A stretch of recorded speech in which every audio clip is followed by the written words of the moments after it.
आखिर लक्ष्मण ने अपने भगवान श्री राम से छल क्यों किया, जबकि भगवान श्री राम ने 3 भाइयों में सबसे ज्यादा लक्ष्मण को मानते थे और लक्ष्मण ही सबसे प्रीत है भगवान श्री राम के। जबकि 14 वर्ष अपनी पत्नी का त्याग करके लक्ष्मण ने बिना स्वार्थ के अपने श्री राम और माता सीता का सेवा की, फिर भी लक्ष्मण ने ऐसा क्या किया कि भगवान श्री राम से छल हो गया और भगवान श्री राम ने अपने सबसे प्रिय भाई लक्ष्मण को मृत्युदंड क्यों दिए, जल समाधि क्यों लेना पड़ा लक्ष्मण को। लक्ष्मण ने अपने प्राणों से भी ज्यादा अपने भाई श्री राम और माता सीता को मानते थे, जब कितनी माता कौशल्या को कम और सीता को ज्यादा माता मानते थे। यह क्योंकि लक्ष्मण जानते थे शेषनाग अवतार थे कि कौशल्या माने तो मेरी एक जन्म की माँ है, जबकि सीता माता ने मेरी जन्म जन्म की माँ मेरी सामने है, मेरी इष्ट देव है भैया श्री राम और माता सीता मेरे प्रभु और माता है।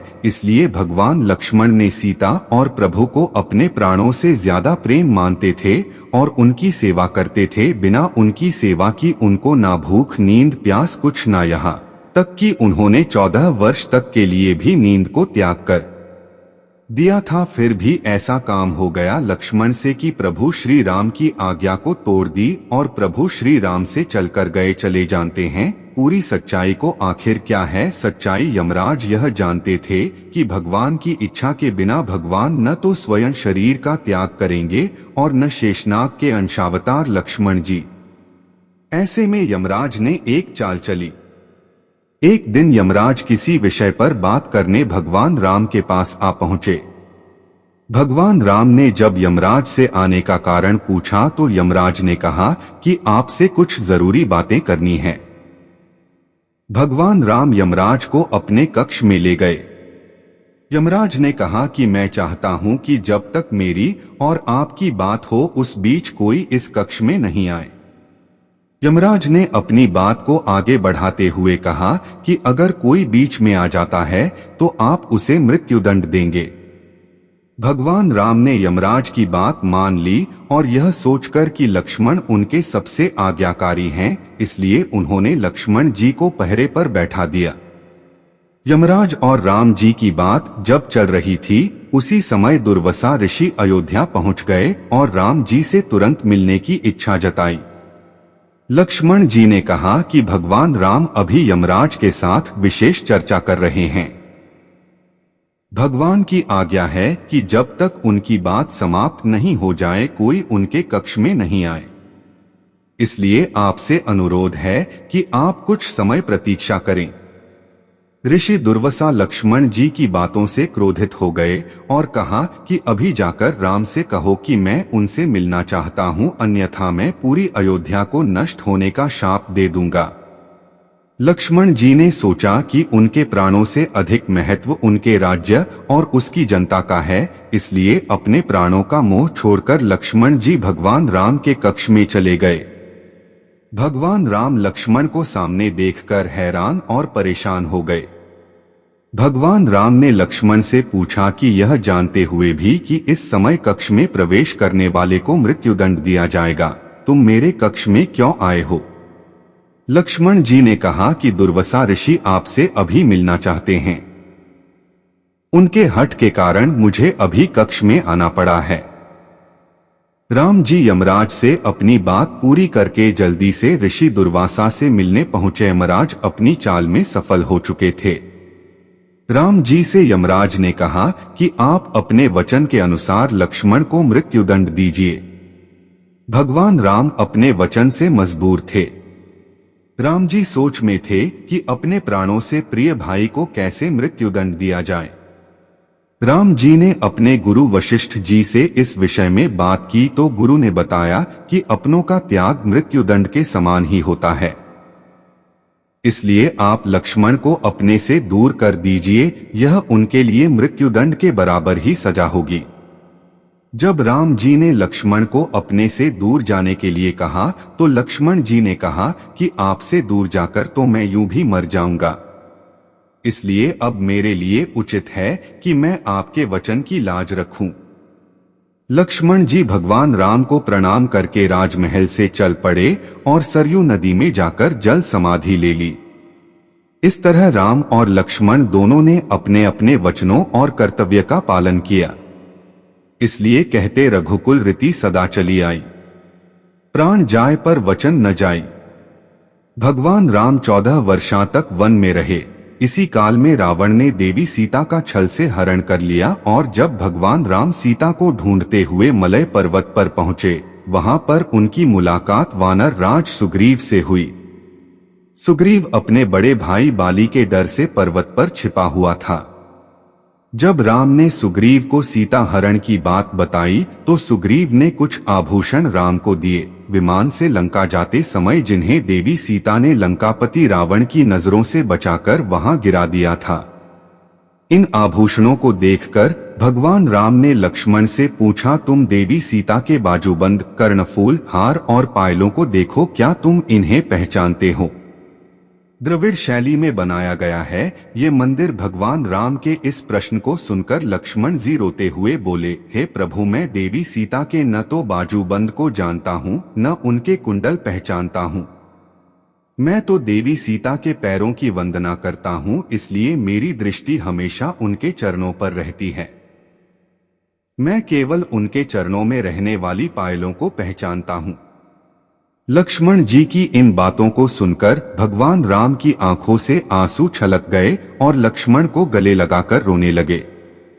रामायण में रावण ने मृत्यु से पूर्व लक्ष्मण को क्या दिव्य ज्ञान दिया था। हालांकि रामायण आदि ग्रंथों में ऐसा कोई वर्णन नहीं मिलता, किंतु लोक कथाओं के अनुसार भगवान राम के आदेशानुसार लक्ष्मण जी मृत्यु शैया पर पड़े रावण के पास राजनैतिक और सांसारिक अनुभव जानने के लिए गए और रावण के सिरहाने की तरफ खड़े हो गए, पर रावण कुछ नहीं बोला।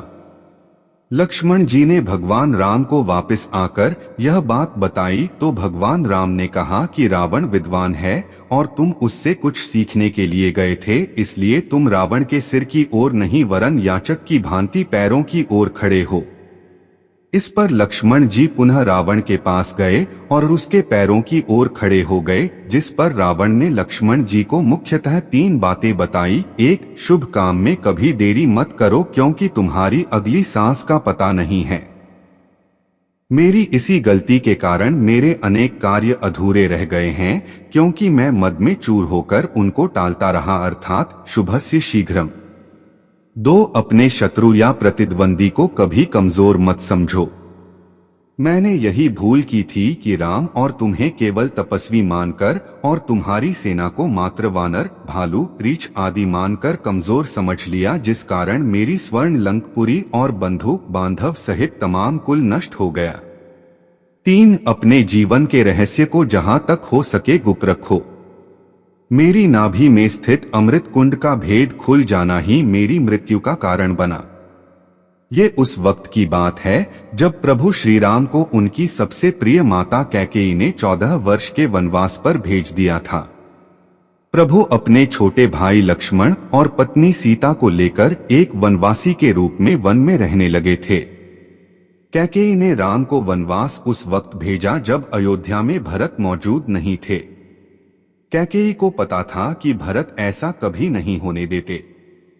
लक्ष्मण को जब इस बात का पता चला कि भरत और अन्य लोग अयोध्या से इस तरफ बढ़े चले आ रहे हैं तो वो भयंकर क्रोधित हो गए।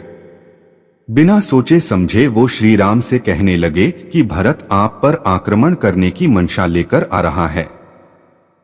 लक्ष्मण अपनी बात पर इतना जोर दे रहे थे कि मानो वही सत्य हो कि प्रभु ने भी उन्हें उस वक्त समझाने की कोशिश नहीं की। श्री राम का सहज उत्तर लक्ष्मण को क्रोधित देखकर श्री राम ने उन्हें सही करने की कोशिश नहीं की, ना ही उनसे ये कहा कि लक्ष्मण तुम गलत हो, क्योंकि प्रभु तो जानते थे कि भरत ऐसा कुछ नहीं सोच रहे। श्री राम ने सिर्फ इतना ही कहा, लक्ष्मण ऐसी परिस्थिति में कोई भी भाई ऐसा कर सकता है कि वह आक्रमण कर दे और हमेशा के लिए अपने भाई और प्रतिद्वंदी राजा को खत्म कर दे। हो सकता है ऐसा होता हो, लेकिन भरत ऐसा कभी नहीं करेगा क्योंकि वह ऐसा है ही नहीं। तो तुम भरत के बारे में ऐसा मत सोचो क्योंकि ऐसा हो ही नहीं सकता। इतनी देर में भरत अपनी सेना के साथ वहां पहुंच गए और फिर जो हुआ वो आप सभी जानते हैं। लक्ष्मण की गलतफहमी दूर हुई और जिस बात को वो 100% सत्य मान रहे थे और क्रोध कर रहे थे वो सब गलत निकली। भरत तो अपने भाई राम से मिलकर फूट फूट कर रोए और उन्हें वापस चलकर राजगद्दी संभालने के लिए कहा। इतना ही नहीं, जब श्री राम ने वापस चलने से इनकार कर दिया तो उनकी चरण पादुका लेकर वापस चले गए और अयोध्या की राजगद्दी पर रखकर उनके नाम से राज्य चलाया। तो जब प्रभु श्री राम ने सही होते हुए उस वक्त बहस नहीं की और ना ही खुद का पॉइंट साबित करने की कोशिश की तो हम ऐसा क्यों करते हैं? हमें ख्याल रखना चाहिए कि हर बार सही होने के बाद भी अपना पॉइंट साबित करना समय की बर्बादी है। मूर्ख के आगे तो कभी ऐसा नहीं करना चाहिए। कोई कुछ भी कहे, सच्चाई आपको पता है तो फिर क्या फायदा बहस करने का। इला गोस्वामी इलेक्ट्रॉनिक मीडिया और वेब मीडिया में 10 वर्षों के अनुभव के साथ एक कुशल पत्रकार और लेखिका हैं। उन्होंने इलेक्ट्रॉनिक मीडिया में अपना करियर शुरू किया और समाचार एंकर और रिपोर्टर सहित कई भूमिकाओं में काम किया है। अपने पूरे करियर के दौरान इला ने राजनीतिक समाचारों से लेकर आध्यात्मिकता, स्वास्थ्य, जीवन शैली, शिक्षा और पेरेंटिंग तक कई विषयों को कवर किया है। वर्तमान में इला अपने मीडिया आउटलेट के आध्यात्मिकता, वेल बीइंग और मोटिवेशन सेगमेंट को संभाल रही हैं, जिस पद पर वह पिछले 5 वर्षों से हैं। अध्यात्म के प्रति लोगों को जागरूक करने का जुनून उनके काम में झलकता है और उनके लेख और वीडियोस ने कई लोगों को प्रेरित किया है। अपने खाली समय में इला पढ़ने, यात्रा करने और लिखने के अपने शौक में संलिप्त रहती हैं। उन्हें नए स्थलों और संस्कृतियों की खोज करने में आनंद आता है और उनका लेखन उनके आसपास की दुनिया के लिए उनके प्यार को दर्शाता है।